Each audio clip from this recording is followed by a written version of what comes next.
Oke, terima kasih sahabat, rekan, mitra NASA yang saya banggakan, yang selalu setia tentunya dengan produk-produk NASA. Baik, untuk materi hari ini Jumat tanggal 26 November 2021 itu dengan judul Tulang Kokoh di Usia Lansia bersama Kalsi NASA. Baik, untuk mengawali kegiatan hari ini seperti biasa, saya akan memperkenalkan diri meskipun sudah tidak asing lagi ya, karena setiap saya ketemuan, saya pasti akan memperkenalkan diri. Ini wajah saya pun selalu itu saja mungkin ya. Baik, nama saya adalah DTH Kirana Rukmi. Seperti biasa juga saya akan mengawali. Assalamualaikum warahmatullahi wabarakatuh. Salam selamat dan sejahtera untuk kita semua. Semangat pagi, salam sehat. Baik, untuk teman-teman, sebelum kita ke materi yang tadi saya sampaikan, yaitu tentang kalsi, saya akan kembali ke materi 1 minggu yang lalu yang dibawakan oleh apoteker Nafa Asia Ekarini, sarjana farmasi atau Mbak Esi, yaitu tentang Eneslim.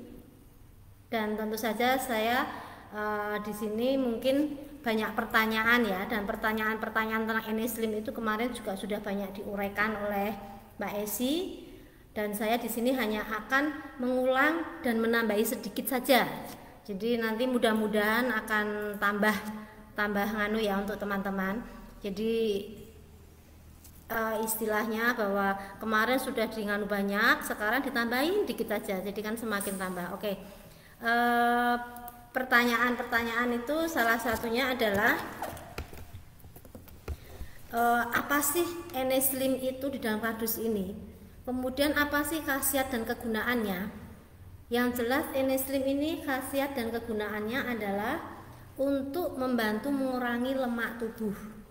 Dan kemudian kalau yang sudah jelas bahwa kita sudah mendapatkan izin edarnya, yaitu POM TR 163297-461, dan produk Eneslim ini bentuknya adalah sediaannya adalah serbuk, jadi itu berbentuk adalah serbuk.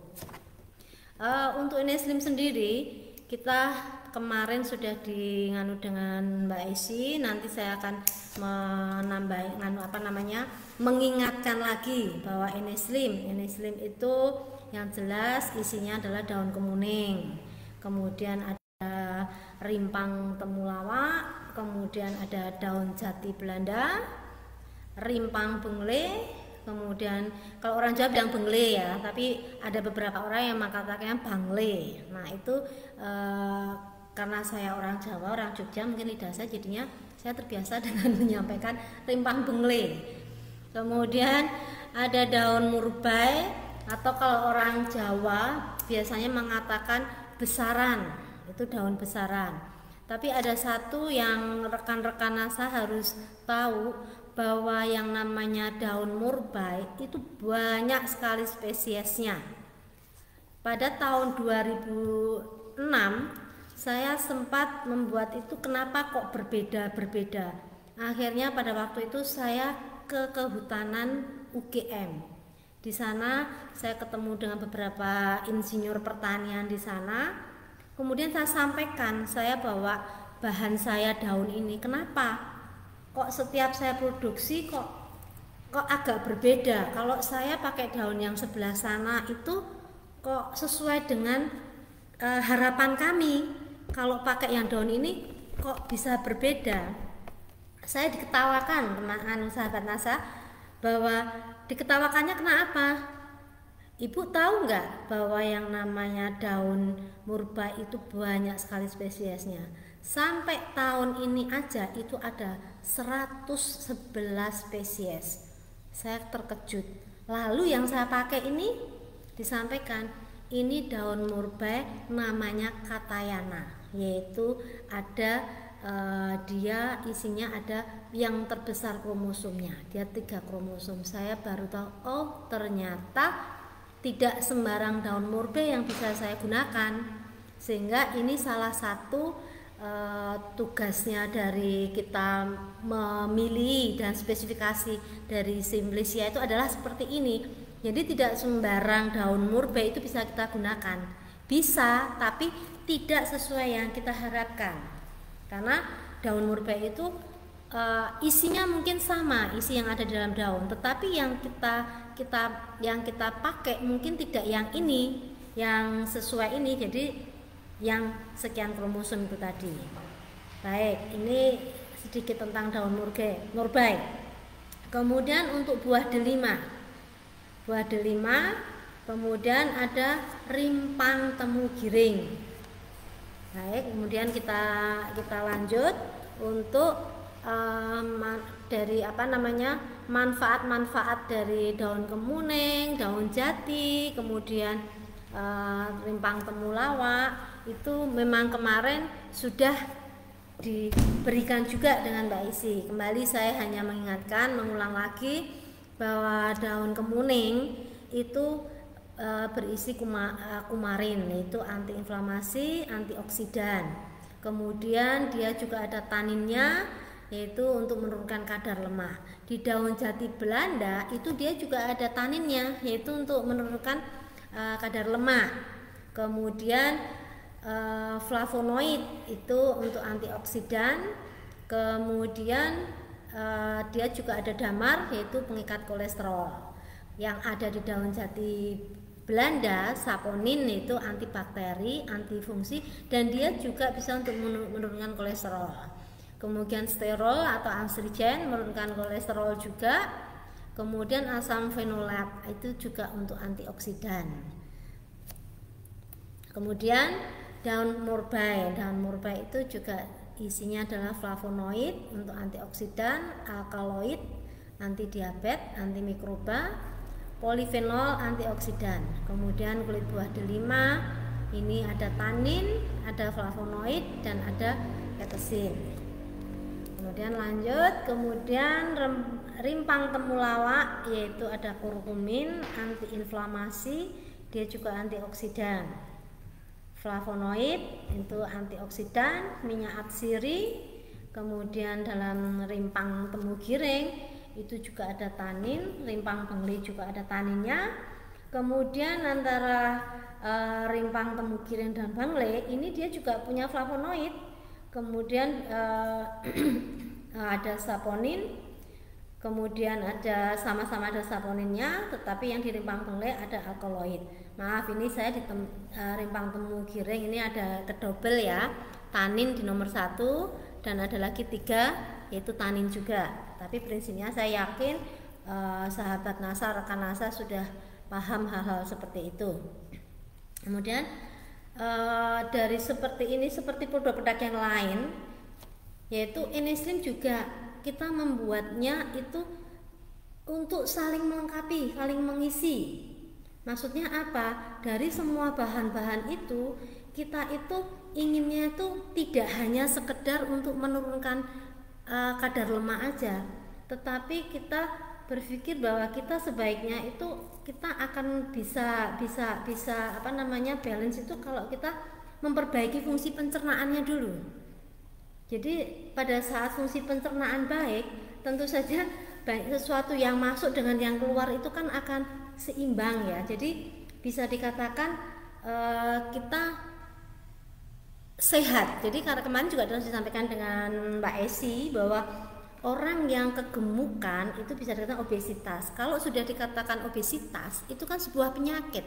Nah, penyakit itu kenapa? Kan sebenarnya tanda tanya ya. Tanda tanya kenapa? Berarti antara yang dimakan, yang dikeluarkan itu akan berbeda. Istilahnya kalau orang Jawa, yang dari daging dan yang dikeluarkan itu tidak seimbang, sehingga itu menjadikan sebuah penyakit. Nah, sehingga untuk Eneslim itu bagaimana? Kita akan memperbaiki fungsi pencernaan. Jadi kalau fungsi pencernaan itu sehat, kita kadar lemak kita hantam, itu kita berharap itu fungsinya akan kembali, sehingga bisa dikatakan juga bahwa Eneslim itu selain untuk menurunkan berat badan, itu sebenarnya kita juga untuk memperbaiki fungsi pencernaan. Jadi pernah banyak pertanyaan, kenapa saya minum ini kok justru nafsu saya makan banyak. Kemudian saya balas bertanya, apakah dengan nafsu makan banyak dan makannya dituruti itu Anda tambah gemuk? Dia menjawab, timbangannya enggak, malah ada yang menurun. Saya sampaikan, iya, karena bahwa berarti Eneslim ini sudah berfungsi untuk juga memperbaiki fungsi pencernaan. Kemudian saya sampaikan juga, apakah kalau kita lapar terus kita makan? Ya tentu saja kita tetap aja menjaga pola makan, itu pasti. Karena kalau kita nekat makan sudah kenyang pun dimakani juga nanti akhirnya juga tidak baik juga. Jadi tetap saja apa yang disampaikan dengan Mbak Esi kemarin, yaitu pola makan juga diperbaiki, olahraga, jelas olahraga itu kan untuk kesehatan. Karena apa? Itu semuanya akan berfungsi, itu kan juga diimbangi dengan olahraga juga ya, rekan Asa. Jadi teman-teman juga harus harus benar-benar menjaga itu semuanya. Kemudian kemarin juga disampaikan mungkin dengan obat-obatan. Nah, sehingga banyak ya rekan-rekan, yang banyak orang itu hanya sedikit-sedikit obat. Itu banyak sekali. Sementara obat-obat itu semuanya, mohon maaf, menurut saya dia meninggalkan residu. Nah, di Eneslim ini kita berharap ada bahan yang untuk menurunkan kadar lemak itu tadi. Dalam hal ini mungkin kalau saya mau bicara secara vulgar aja ya, kita itu kepengen kurus kan, dihantamlah lemak-lemak itu. Lah untuk hantam lemak-lemak itu kalau kita analogikan dengan sebuah perang, orang itu kan butuh tenaga, butuh pikiran, butuh ini, sehingga semuanya harus diimbangi, dilapisi. Sehingga Eneslim masuk, ada yang menghantam lemak tetapi juga ada yang membersihkan pencernaan, bahkan kemudian ada yang melapisi lambung, karena di sini juga ada temulawaknya. Sehingga kita berharap bahwa Eneslim ini bisa untuk selain mengurangi lemak, dalam hal ini bukan berarti orang bisa jadi kurus sekali, enggak ya, karena kalau kurus sekali itu pun juga tidak sehat. Sehingga di sini maksudnya benar-benar berfungsi normal, sehat untuk Eneslim ini. Baik, kemudian mungkin saya tidak terlalu banyak lagi karena ini tambahan-tambahannya aja. Nah, sedikit lagi. Lalu pertanyaannya, aman nggak sih dikonsumsi Eneslim? Kalau menyatakan aman, yang jelas kita sudah ada izin edarnya, sehingga secara manusia, secara ini kita sudah aman. Kalau jaminan, insya Allah yang menjamin Tuhan aja ya. Sehingga kita kan berikhtiar, kita berusaha semaksimal mungkin untuk menjadi sehat, karena Eneslim ini adalah produk untuk menyehatkan juga, karena yang berkaitan dengan berat badan. Kemudian bagaimana sih cara konsumsinya, kemarin juga sudah dijelaskan oleh Mbak Esi. Mengkonsumsi itu sehari 3 kali, yaitu memang sebaiknya sebelum makan. Seperti biasa, yang namanya bahan-bahan herbal itu memang sebaiknya kita konsumsi sebelum makan, karena biar dia optimal untuk bereaksinya dan tidak keserap dengan bahan-bahan yang lainnya. Kemudian mungkin dari saya Eneslimnya sudah cukup. Semoga rekan-rekan atau mitra NASA tambah sedikit puas dari penjelasan saya yang hanya sedikit menambahi aja dari apa kemarin dijelaskan oleh rekan saya Mbak Esi. Kita tetap semangat ke materi hari ini yang akan dibawakan oleh rekan saya Krisnanti. Untuk itu saya ucapkan terima kasih, dan ini waktu saya serahkan kepada rekan saya Krisnanti. Silakan Krisnanti untuk melanjutkan. Terima kasih Bu Ayi atas penjelasan singkatnya mengenai produk Eneslim. Oke rekan NASA, kembali lagi bertemu dengan saya dengan tema tulang kokoh di usia lansia bersama Kalsi NASA. Oke, perkenalan dulu ya. Perkenalkan, nama saya Krisnanti Angelasari. Kemarin sudah sempat ketemu saya ya di produk NLCT. Nah, Pesan saya untuk teman-teman, jangan lupa untuk selalu merawat tulang dan jangan sampai kita itu terlambat dalam merawat tulang. Nah, sebenarnya tulang ini apa sih? Kenapa kok kita harus merawat tulang itu? Alasannya apa gitu? Pengaruhnya apa untuk hidup gitu? Nah, ternyata tulang kita itu merupakan salah satu anggota gerak. Tulang kita juga merupakan kerangka tubuh. Bisa dibayangkan teman-teman, rekan NASA, kalau kita tidak punya tulang, tubuhnya mesti tidak berbentuk ya. Jadi memang tulang kita ini yang membentuk kita jadi begini gitu. Jadi tulang kita ini sebaiknya harus dijaga ya. Nah, tulang kita ternyata tersusun dari garam mineral, terutama garam dapur dan juga zat kapur. Nah, tulang kita itu susunannya seperti matriks gitu loh teman-teman. Jadi dia itu ada lubang-lubangnya gitu di tengah, seperti lubang ya, bukan lubang beneran.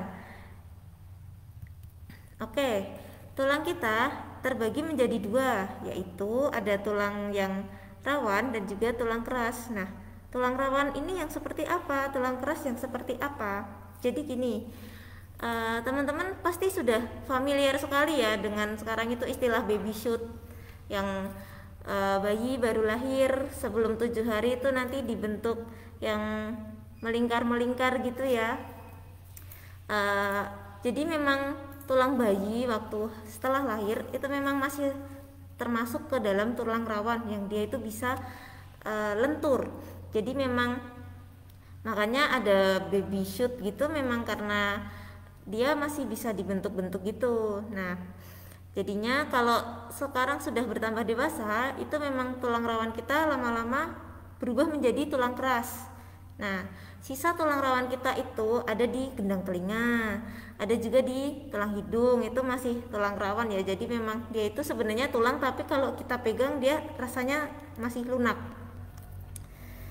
Oke, selanjutnya ke tulang keras. Nah, tulang keras ini dia sudah mendapatkan kepadatan tulang dari zat-zat yang kita makan sehari-hari.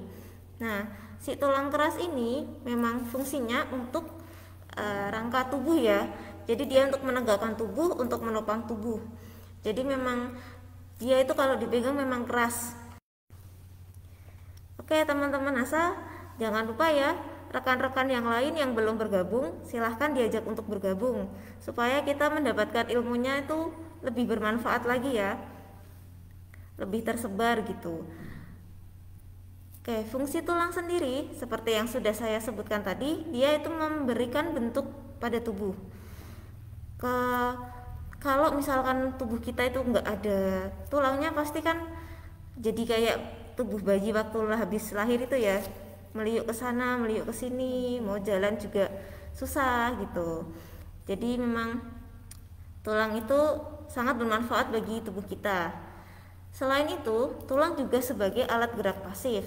Jadi memang kaki itu kan tersusun dari tulang, jadi sehingga kita bisa berjalan itu karena ada tulang yang berada di kaki kita. Nah, tulang menjaga dan juga menegakkan tubuh. Bisa dibayangkan kalau ada tulang kita yang patah, itu pasti juga tubuh kita tidak bisa tegak ya. Tulang itu juga sebagai perlekatan otot. Nah, otot itu yang menggerakkan kita. Jadi setiap kita berjalan, bergerak, menulis, itu digerakkan oleh otot. Nah, si otot ini melekat pada tulang gitu. Selain itu, si tulang ini juga melindungi organ vital.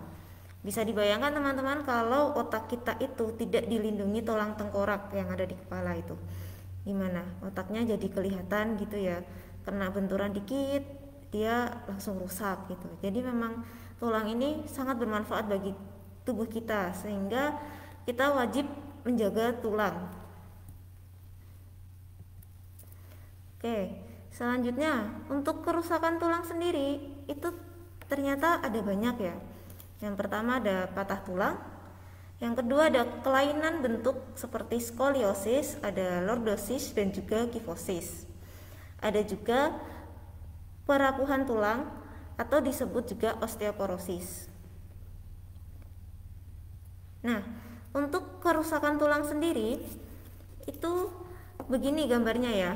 Ini yang pertama, ini kan ada gambar dia tulangnya itu lurus dari belakang, dia normal ya. Nah, untuk skoliosis sendiri ini terjadi pembengkokan tulang, ini bisa ke kanan atau ke kiri. Ini bisa disebabkan karena posisi duduk yang salah atau posisi tidur yang salah juga. Ini terjadi selama bertahun-tahun. Nah, jadi kalau ini kan bisa dilihat dari belakang, dia pundaknya berbeda ya. Kalau teman-teman memperhatikan punggung sendiri, coba dicek nanti ya, apakah dia itu pundak kita itu sama atau tidak. Jadi dia kalau misalkan tidak sama, itu pasti ada pembengkokan tulang di sini, di bagian belakang sini. Nah, kalau dilihat dari samping, tulang yang normal itu, tulang belakang yang normal itu gini, bentuknya seperti S, tapi enggak yang terlalu signifikan banget ya, S-nya tuh S tipis gitu. Nah, kalau nanti ada kelainan kifosis itu dari tampak samping dia itu seperti S, tapi yang atasnya tuh lebih menjorok gitu. Kalau dilihat dari depan dia itu lebih ke bungkuk. Ini juga karena posisi duduk yang salah. Biasanya kalau yang suka bungkuk terus tidak pernah tegap badannya, itu lama-lama akan membentuk kifosis ini. Lalu selanjutnya ada lordosis. Nah, ini lordosis, ini lebih ke S yang depan itu dia terbentuk ini. Ini biasanya nanti jadinya terlalu tegap. Kayak kalau untuk flat back sendiri, dia ini tulangnya pada bagian punggung dia tidak membentuk S, tapi langsung kepalanya gini, jadi datar gitu kalau yang flat back. Oke, selanjutnya lanjut ke osteoporosis. Nah, osteoporosis ini adalah penyakit yang menyebabkan penipisan atau pelemahan tulang. Si osteoporosis ini disebabkan karena tulang kita itu mengalami kerapuhan. Jadi yang tadinya kuat nih kan, tulang keras tadi kuat ya. Nah, itu dia lama-lama merapuh. Seperti kalau kayu yang sudah lapuk itu kan dia mudah ya dipatahkan. Kurang lebih osteoporosis itu seperti itu kawan-kawan NASA. Nah, osteoporosis sendiri itu ternyata nggak cuma di Indonesia loh. Ternyata dia itu di seluruh dunia, setiap 3 detik terjadi satu fraktur atau patah tulang akibat osteoporosis. Nah, seperti yang saya analogikan tadi, kayu yang sudah lapuk, yang dia itu kalau kayu itu kan misalkan dia lama-lama kena hujan nih, kan dia nanti lama-lama kalau terserap air rapuh ya dalamnya. Terus dia lebih mudah dipatahkan ya, padahal awalnya sangat kuat kayu itu, kalau dipatahkan tidak bisa ya. Tapi lama-lama dia akan patah juga.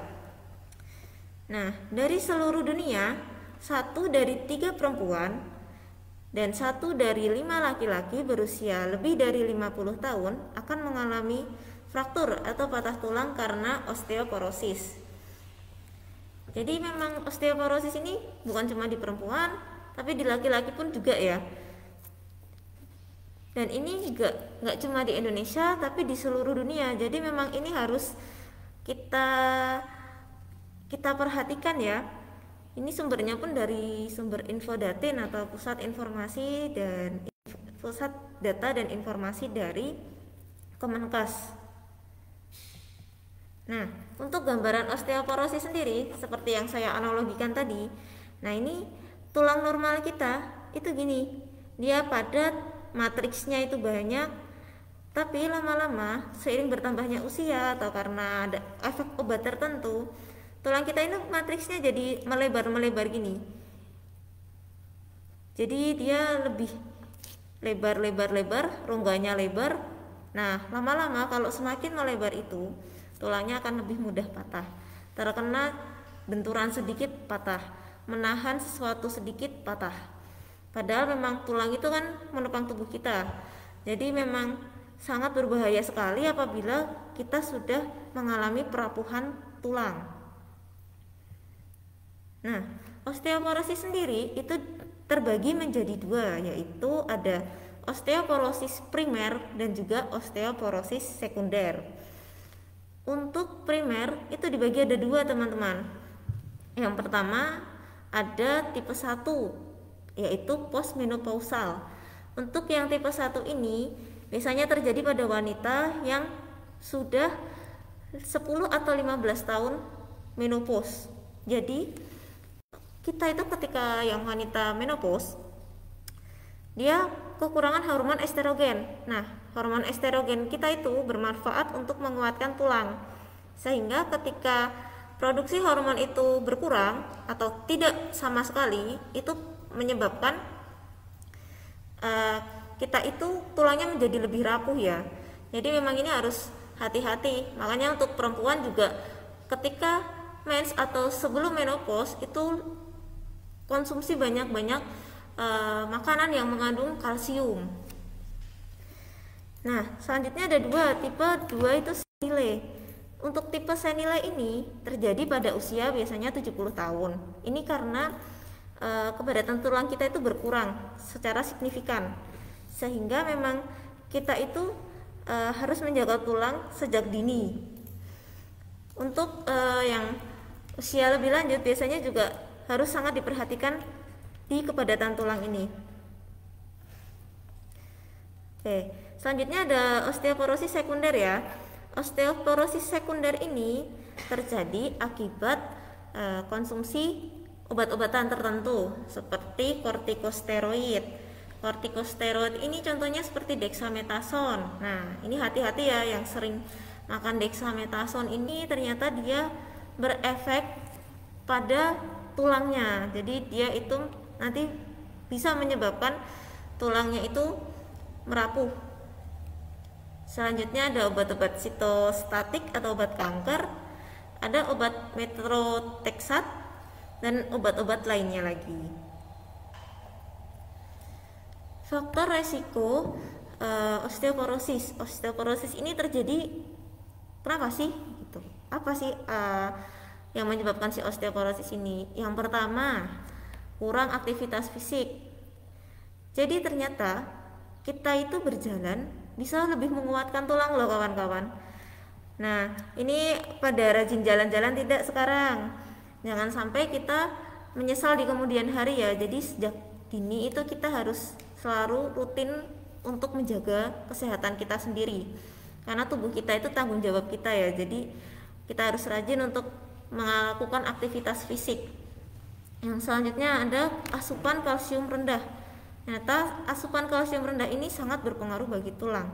Karena seperti yang sudah saya sampaikan tadi, bahwa tulang kita itu isinya itu kan dari garam dapur dan juga ada zat kapur. Nah, zat kapur ini kan sama dengan kalsium itu, sehingga kita itu harus makan cukup dengan kalsium. Oh ya, satu lagi yang tadi sudah disebutkan bahwa indeks massa tubuh itu tidak boleh lebih, tapi tidak juga boleh kurang. Ternyata indeks tubuh di bawah 19 itu dia berpotensi untuk mengalami osteoporosis lebih tinggi. Jadi harus hati-hati ya teman-teman. Lalu selanjutnya ada konsumsi minuman tinggi alkohol dan kafein. Nah, ini juga berpengaruh. Yang selanjutnya ada kebiasaan merokok. Selanjutnya ada pertambahan usia. Nah, memang pertambahan usia ini juga sangat berpengaruh bagi tulang. Karena sudah ketika masuk usia 30 tahun ini, kepadatan tulang itu berkurang sekitar 10-20% setiap tahunnya. Jadi memang kita itu harus menjaga tulang itu sejak dini, bukan di saat usia lanjut. Karena memang saat usia lanjut itu kita adalah bagusnya itu merawat ya. Jadi memang untuk penjagaan sendiri, untuk perawatan sendiri itu memang lebih bagusnya dimulai ketika masih muda. Untuk jenis kelaminnya itu, jenis kelamin perempuan dia lebih beresiko untuk terkena osteoporosis ini. Karena kalau untuk perempuan sendiri kan pada usia tertentu sudah berhenti haid, jadi hormon estrogennya itu menurun. Apalagi untuk perempuan ketika hamil, dia membutuhkan asupan kalsium yang banyak, sehingga asupan kalsium yang dimakan itu dibagi dua dengan janinnya. Nanti kalau kurang konsumsi kalsiumnya, itu akan membuat si kalsium dari tubuh, dari si tulang-tulang ibunya itu diserap oleh si janin, sehingga ibunya jadi tulangnya lebih rapuh. Oke, untuk gejala osteoporosis sendiri kawan-kawan, bisa kita lihat ya. Di sini awalnya gambar seharusnya itu yang ini, yang hitam putih ini ya. Lalu setelah karena timbul osteoporosis, dia itu posturnya jadi membungkuk. Ini yang terlihat ya. Lalu selanjutnya ada lebih sering sakit punggung. Nah, ini untuk teman-teman yang lebih sering sakit punggung, hati-hati, sudah mulai untuk merawat tulangnya, sudah mulai konsumsi makanan-makanan yang mengandung kalsium. Jangan sampai kita menyesal di kemudian hari. Jangan sampai setelah patah kita baru menyesal, oh harusnya saya makan ini, makan itu, gitu ya. Yang selanjutnya bisa terlihat dari menurunnya tinggi badan. Ini ada terlihat perubahannya ya, dari yang awalnya tegap terus lalu menurun. Yang keempat, nah ini sering mengalami cedera atau keretakan tulang. Biasanya terjadi pada tulang belakang, pergelangan tangan, lengan, atau tulang pangkal paha. Nah, kejadian ini itu saat ini lebih sering terjadi ya kawan-kawan. Jadi memang saya itu punya teman. Nah, ibunya itu padahal cuma kepleset di belakang rumah. Tahu-tahu kakinya bengkak keesokan harinya. Nah kan bingung loh, kan jatuh keplesetnya juga yang ringan, nggak yang ketiban apa gitu, cuma di belakang rumah juga. Nah ternyata waktu diperiksakan rumah sakit di rongsen itu sudah patah. Padahal itu sepele ya sebenarnya. Maksudnya kita juga pasti sering ada kepleset sebentar gitu. Ternyata memang kalau tulangnya sudah rapuh itu bisa menyebabkan patah tulang itu mudah. Ada juga ini saudara saya sendiri, bule saya, bule itu tante ya bahasa Indonesianya. Itu kemarin juga sama, jatuh di kamar mandi, kepleset. Nah, waktu itu tangannya itu mungkin buat menyangga tubuh ya. Tapi karena memang bule saya ini kan sudah berusia sekitar 40 tahunan, itu tangannya jadi patah. Dan itu memang sekarang sudah dipasang pen sih, tapi jadinya kelihatan patahnya itu terlihat. Padahal kalau kita itu sering ya waktu kecil main gitu jatuh tangannya buat menyangga itu ya nggak apa-apa gitu. Tapi ternyata kalau sudah bertambah usia, tulangnya sudah rapuh, itu lebih mudah mengalami cedera atau keretakan tulang. Jadi untuk rekan-rekan NASA ini harus diperhatikan dan harus diberitahu saudara terdekat atau teman-temannya ini. Jadi ayo yang belum bergabung silahkan diajak bergabung ke sini supaya ilmunya ini bisa bermanfaat ya, bisa lebih disebarkan lagi ke orang lain tuh.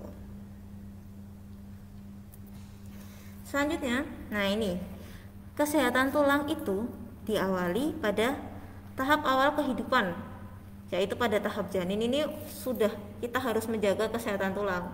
Nah kalau pada janin ini kita nggak bisa ya, ini dari orang tua.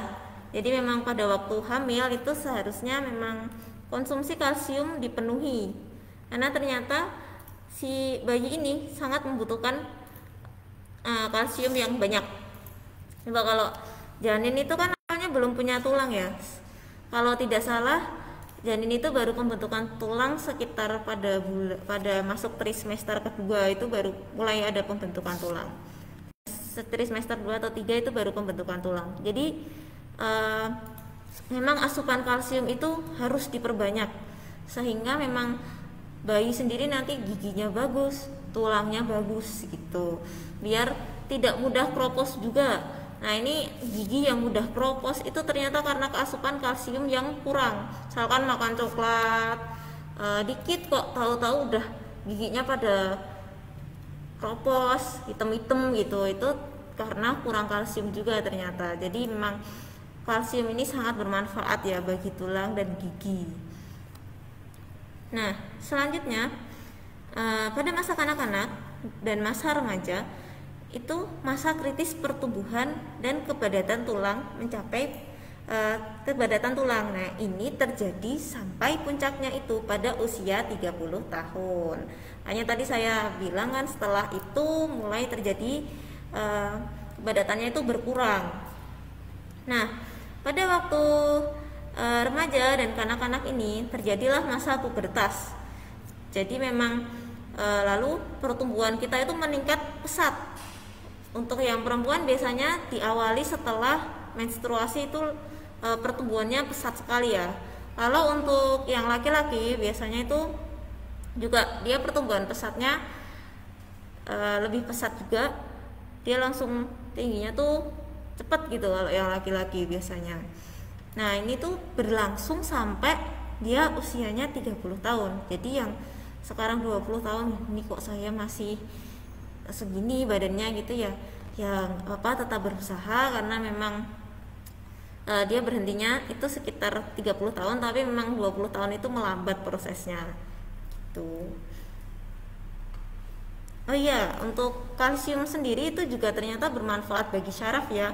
Jadi kita itu harus mencukupi konsumsi si vitamin itu, si kalsium itu ya.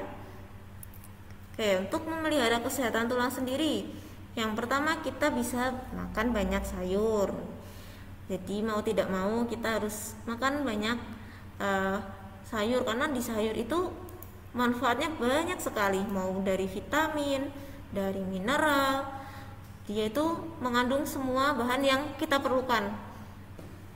Lalu ada konsumsi protein yang cukup. Protein yang cukup ini juga nggak harus setiap hari daging sapi ya. Kita tempe, tahu itu juga sudah protein. Jadi kita harus mencukupi itu, sederhana tidak apa-apa, yang penting gizinya itu ada. Lalu lakukan latihan kekuatan dan latihan penahan berat. Untuk latihan kekuatan dan latihan penahan berat ini, jalan kaki saja itu sudah cukup untuk menambah kekuatan tulang. Jadi untuk teman-teman harus rutin melakukan kesehatan ya, karena kita jalan itu sudah mengurangi resiko osteoporosis. Yang selanjutnya ada penuhi asupan vitamin D dan juga vitamin K. Lalu selanjutnya ada makan makanan yang kalsiumnya tinggi. Nah, ini contohnya ada bayam, ada kale, ada daun tumit, ada juga daun beet, ada parsley, ada brokoli. Nah, brokoli ini ternyata kalsiumnya itu lebih tinggi loh teman-teman. Brokoli ini kurang lebih sekitar 40%-nya itu mengandung kalsium. Jadi sangat dianjurkan untuk dimakan lebih sering, karena manfaatnya sangat banyak sih brokoli ini ya. Ada kubis, brusel, dan juga ada kecambah. Ada juga banyak vitamin-vitamin yang mengandung kalsium. Oke, ini salah satunya yang banyak mengandung kalsium, yaitu kalsi, produk dari NASA. Siapa yang belum kenal kalsi? Ini mari saya perkenalkan produk kalsi ini. Kandungan kalsi. Nah, kalsi ini mengandung cangkang kerang darah dan juga kecambah tadi ya, tauge. Nih, jadi ada cangkang kerang darah dan juga ada tauge yang kita olah bisa menjadi sebuah produk minuman instan yang bisa diminum dengan mudah. Jadi nggak perlulah lagi ngolah-ngolah kerang, ngejus kecambah, tapi udah langsung beli kalsi, dicampur di rumah sendiri, diminum, udah praktis lah untuk teman-teman. Nah, untuk cangkang kerang darah sendiri kita juga punya spesifikasi yang kita periksa sebelum kita menerima si cangkang kerang darah ini. Nah, yang pertama itu ada bentuknya kan, bagiannya itu dorsal tebal dan bagian ventral tipis bergaris-garis. Warnanya juga putih ditutupi bulu-bulu hitam. Rasanya tidak berasa, baunya agak amis. Nah, teman-teman jangan khawatir, kita ini sudah membersihkan cangkang ini, jadi nggak usah khawatir mengenai kebersihan ya, karena kita itu juga sangat menjaga kebersihan. Kita juga sudah menerapkan CPOTB, jadi nggak perlu khawatir lagi untuk teman-teman. Nah, cangkang kerang darah ini memiliki kandungan kalsium karbonat atau CaCO3 yang tinggi, yakni 98% teman-teman. Banyak banget kan ternyata. Si kalsium karbonat ini merupakan kalsium yang termasuk dalam kalsium yang sangat mudah diserap oleh tubuh. Jadi banyak kan kalsium-kalsium yang beredar itu kalau teman-teman perhatikan. Tapi kalsium karbonat itu termasuk yang mudah diserap. Jadi kalau untuk mau makan kalsium, teman-teman itu juga harus mengetahui bahwa daya serap kalsium itu berbeda-beda antara setiap jenis kalsium. Sehingga jangan sampai teman-teman itu loh saya kan udah makan kalsium, kenapa tulangnya masih rapuh gitu. Ternyata pas dilihat lagi, oh kalsiumnya tidak bisa diserap oleh tubuh gitu. Jadi harus diperhatikan ya.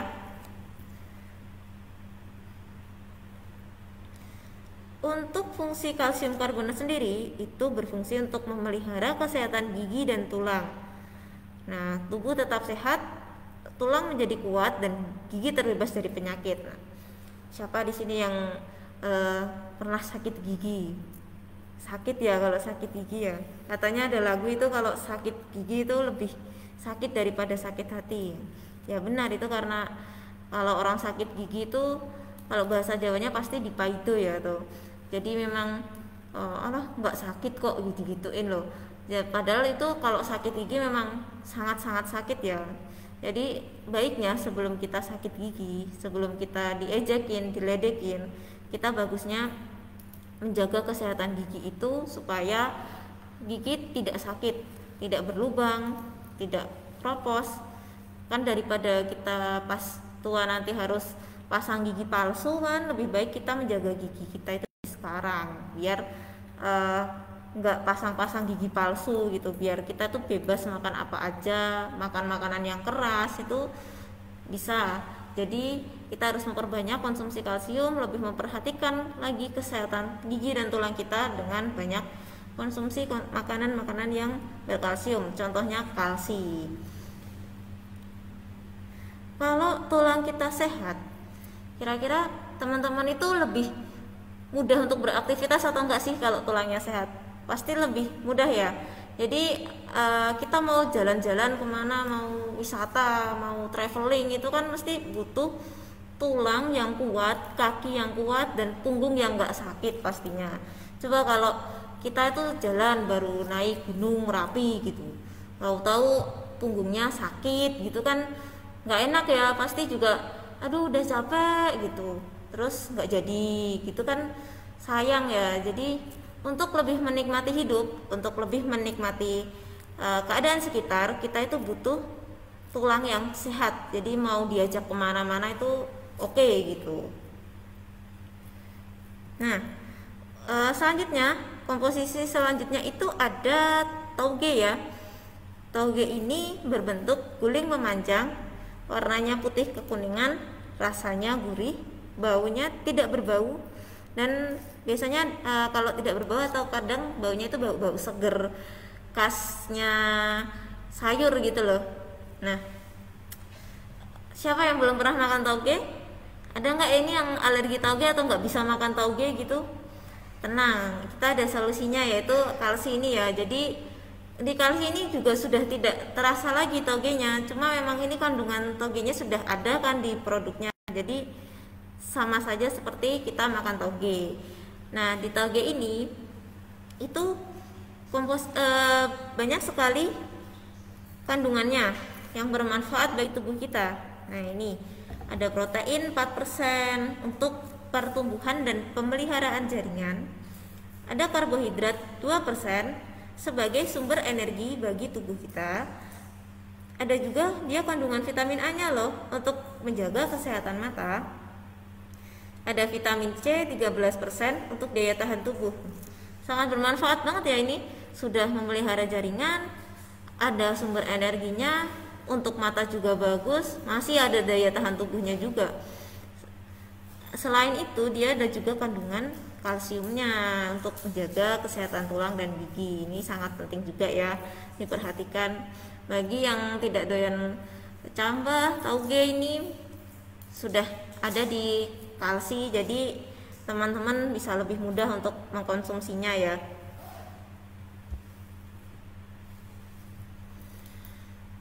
Oke, selanjutnya ini kandungan lainnya dari si tauge ini. Ternyata dia punya alkaloid yang berfungsi sebagai anti diare, ada sebagai anti diabetes juga, dan sebagai antimikroba. Wah, manfaatnya banyak banget ya ternyata.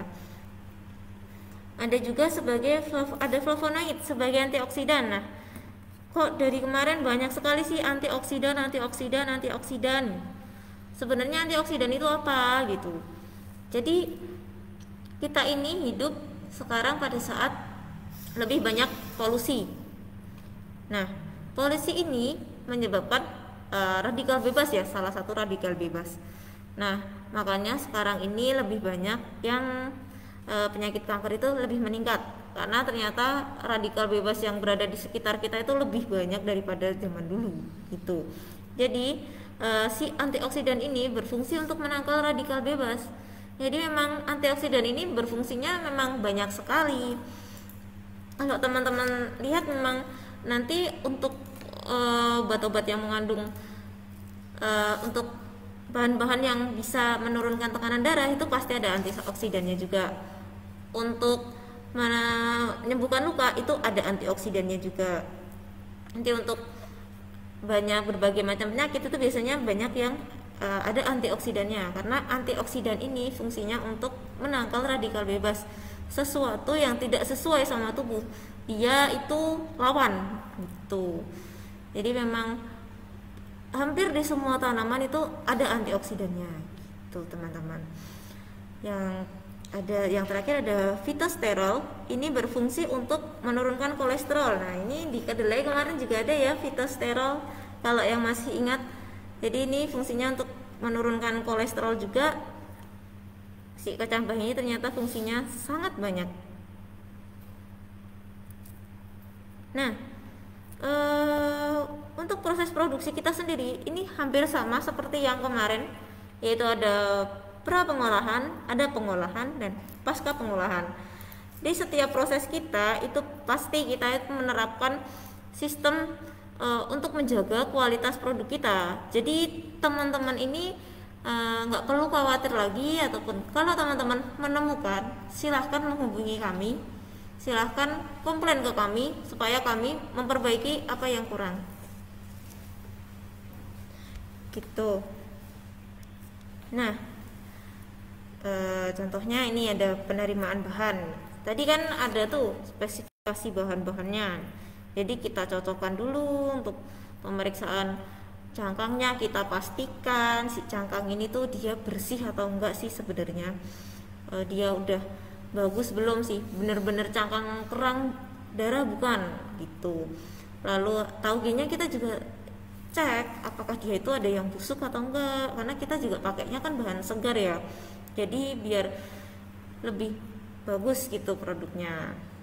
Lalu ada persiapannya sendiri. Nah, si cangkang ini persiapannya yang cukup lama untuk dia menjaga supaya kualitasnya itu bagus. Nah, untuk taugenya kita biasanya untuk dicuci itu supaya dia itu lebih bersih ya. Selanjutnya ada penimbangan pun kita dilakukan 2 orang. Jadi jangan takut tertipu atau bagaimana, karena kita itu untuk bahan baku itu sangat dijaga. Penimbangannya pun juga dilakukan 2 orang untuk mengetahui benar atau tidaknya gitu teman-teman. Lalu ada proses ekstraksi. Nah, ekstraksi ini adalah berfungsi untuk mengambil ekstrak-ekstrak tadi, ekstrak-ekstrak yang dari cangkang, dari tauge gitu. Selanjutnya ada proses kristalisasi, ada proses penggilingan, dan juga ada proses pengemasan primer. Pengemasannya sendiri pun kita juga sudah menggunakan mesin ya.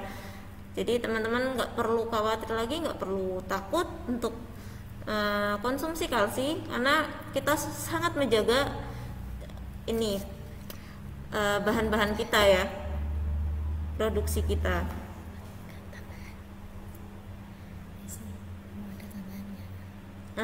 Untuk kemasan sekunder sendiri, kita ini selalu mengecek label ya, label yang ada kita sesuaikan dengan yang disetujui oleh BPOM. Nah, untuk organoleptisnya sendiri, kita juga selalu mengecek apakah dia itu sudah sesuai dengan apa yang disetujui dari BPOM atau belum. Nah, untuk penyimpanan dan pemantauannya sendiri di gudang itu nggak cuma udah ditaruh gudang gitu, nggak ya. Jadi kita itu juga selalu rutin mengecek pemantauan suhunya, kelembapan penyimpanan, dan gudangnya pun kita juga nggak ini ya, dijaga terus kebersihannya ya, rutin dibersihkan, terus gudang kita juga tertata. Jadi jangan khawatir kalau nanti wah ini produknya kalau di gudang udah ini belum ya, udah jelek belum ya, kualitasnya menurun, enggak, karena kita itu selalu menjaga. Nah, distribusinya ini kita juga memastikan bahwa produk kita sampai ke tangan konsumen itu dia tidak berkurang mutunya. Jadi teman-teman nggak perlu khawatir lagi, nggak perlu takut, selalu kita menjaga produk-produk kita kok.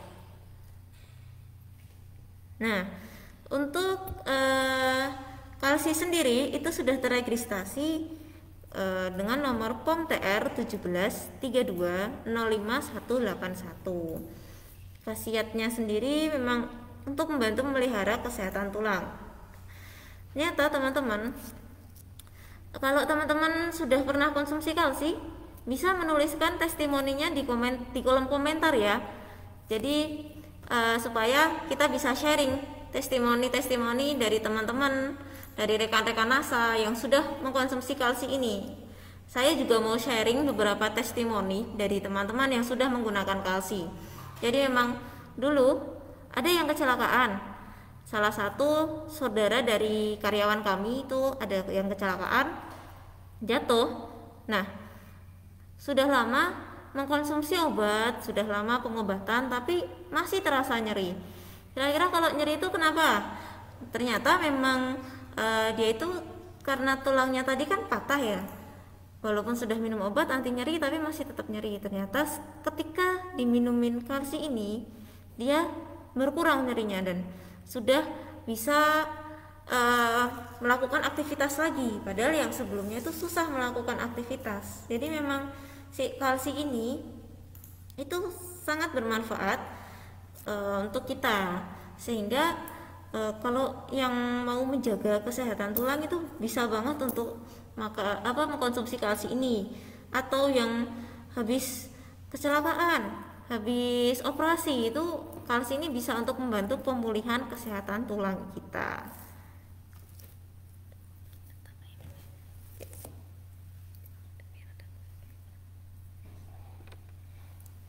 Teman-teman, ada tambahan dari Ibu Ayi mengenai produk kalsi ini ya.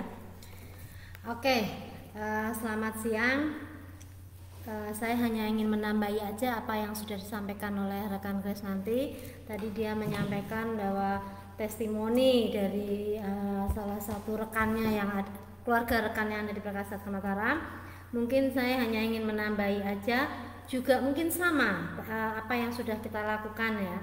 Jadi sebenarnya kami sudah pernah ada yang bisa dikatakan kalau saya bukan menangani ya, tapi kita memberikan dan ternyata berhasil, yaitu untuk kanker tulang. Jadi untuk kanker tulang sangat-sangat membantu, dan alhamdulillah bahkan yang bersangkutan pun tanpa operasi. pada waktu itu saya didatangin seorang teman, dan itu sebenarnya bukan teman saya, temannya teman ya. Jadi saya sendiri juga tidak tahu kenapa dia datang ke tempat saya, kemudian mengatakan bahwa adiknya itu kena kanker tulang atau sarkoma. Kemudian dia menyampaikan bahwa dia sudah stadium akhir, bahkan dokter sudah angkat tangan.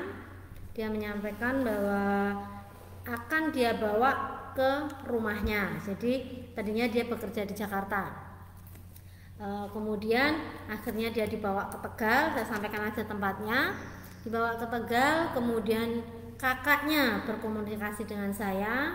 Kemudian saya sarankan, oke, kita melakukan terapi dengan produk-produk kami. Produk-produk kami ini maksudnya adalah produk-produknya adalah yang kita sampaikan ada di NASA semuanya. Sehingga kebetulan dia dulu juga adalah kakaknya itu adalah membernya NASA, sehingga dia pun juga beli produknya di NASA. Dia hanya minta tolong dengan saya cara pemakaiannya. Kemudian saya sampaikan, karena dia tempatnya juga jauh, tolong ambil enklo. Kemudian kemarin sudah saya sampaikan untuk kanker ya, itu sama prinsipnya.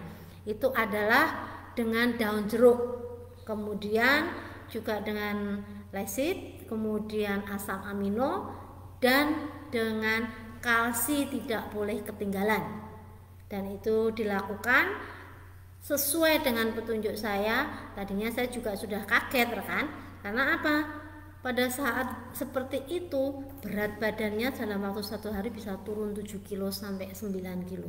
Yang tadinya beratnya dia itu adalah 55, setelah minum produk ini tadi, itu dalam waktu berapa hari berat badannya tinggal 23 kilo. Tapi sekarang saya yakin, dan yang mengkonsumsi itu juga sangat yakin bahwa saya percaya produk ini, saya mau melakukan. Kemudian mereka pun di-manage dengan baik. Karena apa? Saya sampaikan bahwa ini nanti pasti ada gejala-gejalanya akan berbeda. Bisa akan sakit, bisa akan ada yang tidak kesakitan, tetapi rata-rata kesakitan.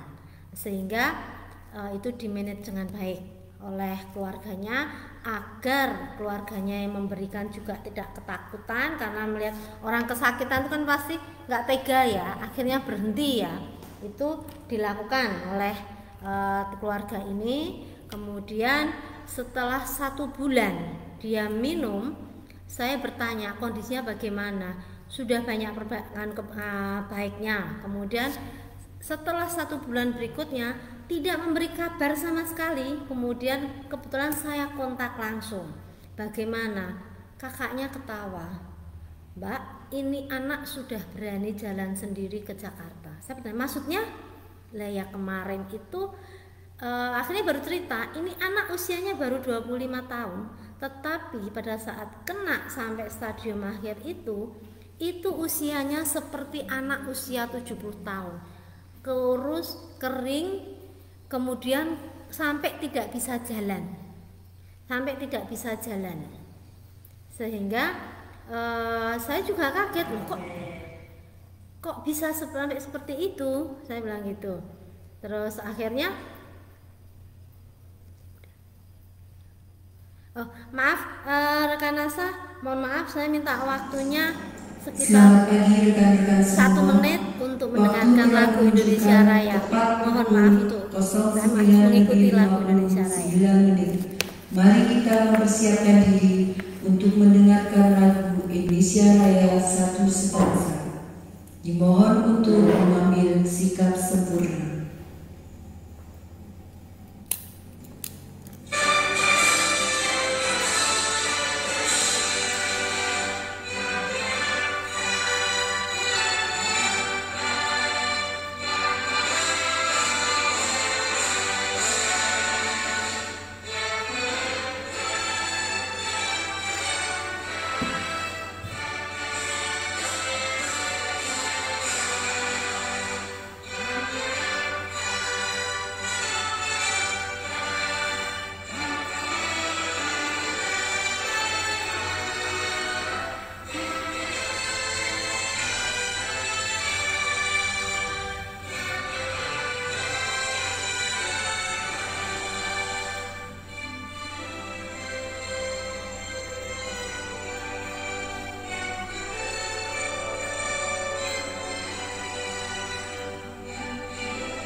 Terima kasih. Silakan kembali ke aktivitas masing-masing. Baik, rekan NASA, terima kasih waktunya, karena memang kami setiap jam 10 kami harus mendengarkan lagu Indonesia Raya. Saya lanjutkan lagi untuk rekan-rekan NASA. Tadi saya sudah sampaikan bahwa ini adalah pengalaman kami, dan kami sudah bisa 2 orang yang kami sembuhkan untuk osteoporosis. Nanti monggo silakan, nanti saya akan sharekan kepada lewat Pak Bahar mungkin ya, untuk yang bersangkutan itu mungkin ada rekan NASA yang ingin berkomunikasi dengan beliaunya.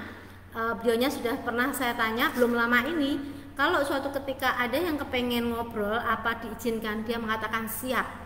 Karena saya pernah mengalami sakit seperti itu, sehingga saya juga kepengen gak ada orang seperti saya. Sehingga nanti akan saya lakukan dengan Pak Bahar nanti, atau bagaimana nanti bisa saya sampaikan. Kemudian tambahan saya aja sedikit lagi tentang tadi Mbak Krisnanti sudah menyampaikan bahwa faktor risiko osteoporosis ya, di situ ada satu kalimat yang kurang aktivitas fisik. Saya juga ada sebuah cerita, tapi ya memang ini kembali ke manusianya ya. Jadi ada seorang dokter, dia memiliki putranya, dan putranya itu punya sebuah tempat usaha. Si dokter itu mengatakan bahwa sekarang orang itu tidak pernah ada yang hidup dengan sehat. Karena apa? Berkaitan dengan aktivitas fisik. Karena aktivitas fisik itu tidak hanya orang biasa, bahkan di rumah sakit pun hampir tidak ada yang beraktivitas fisik, bukan tidak ada, kurang. Karena dokter sudah dia capek dengan mengobati pasien, dia ke ruang operasi ini dan sebagainya itu, tapi ternyata itu kurang, sehingga dia melakukan sebuah penelitian dan ingin dia terapkan ke anaknya di tempat usaha anaknya.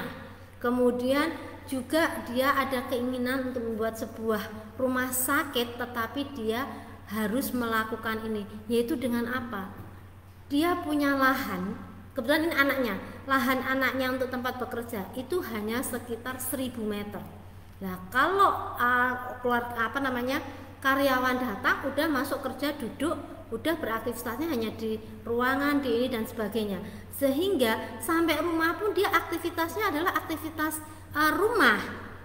Bahkan kalau sekarang tidak aktivitas rumah, HP, jadi duduk manis sambil kalau orang sekarang makan mager ya kalau sudah pegang HP ya, itu karena semua ilmu udah dapat dari situ, mendapatkan apa aja untuk bisnis pun juga dari HP dan sebagainya, sehingga memang benar-benar kurang aktivitas.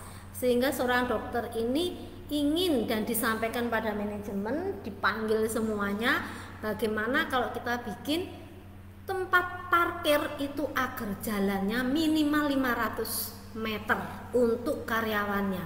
Nah, luas lahan kita sekian, kita bikin alur, jadi muterin tempat usahanya dulu. Jadi pintu masuk pertama, masuk ke parkiran, dia harus mengelilingi dulu. Jadi dibikin pintunya satu pintu depan, jadi harus keliling. Tapi komentarnya apa bagi anaknya yang di usaha teman-teman manajernya? Kita waktunya nanti Pak, ya berkaitannya ke ujung-ujungnya apa? Uang, yang dikejar uang, sehingga sayang waktunya nanti kalau kita sudah capek, kita tuh tidak nyaman bekerja dan sebagainya. Akhirnya dokter mengatakan, kok bisa ya orang berpikir sesuatu seperti itu, padahal kalau dia nggak sehat, kapan dia bisa mencari lagi? Itu seperti itu. Lah, mencarinya bagaimana kalau nggak sehat? Sehingga dokter ini menyampaikan kepada anaknya, kamu mau seluruh karyawanmu dan kamu sehat, atau kamu mau hanya mencari uang? Anaknya diam dulu, sementara sudah pada bisa dikatakan sudah dikanter oleh manajemen anak-anaknya. Akhirnya si anak ini bingung juga ya, saya harus bapak saya atau saya harus ini. Kalau saya ikut bapak saya, karena bapak saya orang medis, berarti berkaitan dengan kesehatan. Kalau karyawan saya sehat, pasti aktivitasnya juga lebih baik, kemudian hasilnya pekerjaan juga akan lebih baik. Akhirnya dia mengikuti apa yang disarankan orang tuanya, tetapi dijalankannya 1 tahun setelahnya. Caranya bagaimana, rekan NASA? Itu tadi benar. Jadi pada saat masuk dia bikin jalan, gimana jalan itu tidak bisa dilalui oleh bisa motong-motong. Jadi dibikin memutar. Jadi karyawan itu harus berjalan lebih dari 250 meter. Itu baru 250 meter. Tapi ternyata sudah pada mereka mengeluh. Makanya dokter tuh heran. Padahal zaman dulu pada saat saya itu sekolah, dia menyampaikan, saya tuh harus jalan berkilo-kilo. Dan itu kami lakukan. Dokter tuh mengatakan kayak gitu karena ini dokter ini sudah ya, jadi dia mungkin pada waktu itu harus jalan jauh. Kemudian saya ke diri saya sendiri, ke orang tua saya juga menyatakan, lah dulu itu aku tuh sekolah itu dari pojok Betang-Wetan ke UGM itu jalan kaki, mentok-mentok naik sepeda pun nanti di tempat tertentu harus dituntun itu sepeda, sehingga memang ya non sewu, orang tua saya sendiri sampai sekarang alhamdulillah ternyata usianya bapak saya aja udah 91 ya, alhamdulillah masih sehat. Sehingga kok sepertinya betul ya apa yang disampaikan dokter ini. Tetapi kembali lagi orang-orang kita itu banyak mengeluh. Jadi dan memang benar kalau kita itu memang kurang gerak, padahal kita jalan kaki itu aja kan sudah cukup. Sehingga monggo rekan-rekan NASA, mitra NASA, kalau ingin lebih baik monggo dilakukan, yaitu aktivitas fisik. Kita jalan aja lah, nggak usah harus berlari-lari dan sebagainya, tetapi dikhususkan untuk berjalan, bukan berjalan untuk kalau kita mindsetnya udah jalan hanya untuk masuk ke ruangan itu mungkin berbeda ya. Jadinya saya sendiri juga heran kok berbeda ya kayak gitu kan, padahal sama-sama jalannya. Jadi mungkin tambahan saya untuk faktor risiko osteoporosis tentang kurangnya aktivitas fisik itu tadi adalah seperti itu. Kemudian ini juga pengalaman lagi bahwa saya pernah ketemu dengan orang yang menderita osteoporosis dan kebaliknya osteoporosis itu tadi sudah disampaikan bahwa itu adalah penyakit tulang karena kerapuan, tetapi juga ada osteoartritis ya. Itu apa bedanya? Kalau osteoartritis itu karena peradangan di sendi. Nah, ini sebenarnya sama-sama kerusakan di tulang ya, sama-sama penyakit tulang. Tapi beda penanganannya. Kalau osteoporosis itu adalah kerapuan, tapi ini adalah radang sendi. Tapi sama-sama menyebabkan bisa fraktur atau patah tulang. Karena apa? Terutama bagi mereka-mereka yang obesitas. Jadi sehingga memang kembali lagi ini nanti akan masuk Eneslim lagi ya. Mereka-mereka itu disarankan kalau mereka yang kena osteoartritis ini itu untuk mengurangi berat badan. Karena itu ada di sendi-sendi. Di sendi itu dia menahan. Padahal di sendi itu dia kan kaku ya. Yang namanya sesuatu yang kaku itu kan akan bisa patah kalau untuk menahan beban yang sangat berat ya. Sehingga memang untuk teman-teman bisa disampaikan kepada rekannya atau disampaikan pada teman-temannya yang menderita seperti ini, tolong untuk memang harus mengurangi berat badan karena itu adalah tumpuan karena di dalam sendi-sendi itu tadi. Mungkin tambahan saya cukup sekian dan mungkin ini tadi Mbak Krisnanti juga sudah menyampaikan. Nanti pertanyaan-pertanyaan tolong disampaikan ditulis saja, nanti insya Allah bisa kita jawab untuk session berikutnya.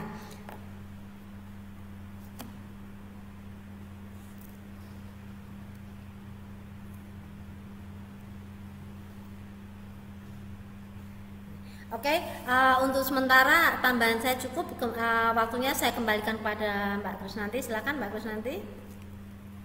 Oke, teman-teman, kita melanjutkan lagi tentang aturan pakai ya. Jadi untuk kalsi ini cukup 1 kali sehari saja 1 saset. Nah, Caranya, larutkan satu saset ini ke dalam kurang lebih 180 ml air. Jadi nggak perlu khawatir, ini pakainya satu kali aja udah cukup teman-teman.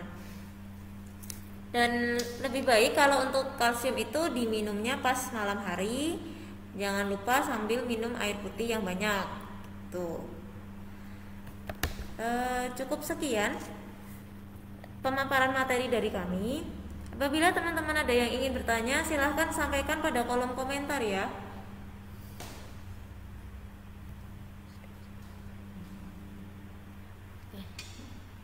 Oke teman-teman, jangan lupa sampaikan pertanyaan, saran pada kolom komentar. Sampaikan juga testimoni dari teman-teman semua ya tentang produk kalsi ini bagi yang sudah mengkonsumsi. Cukup sekian dari kami. Assalamualaikum warahmatullahi wabarakatuh. Sampai jumpa di minggu selanjutnya.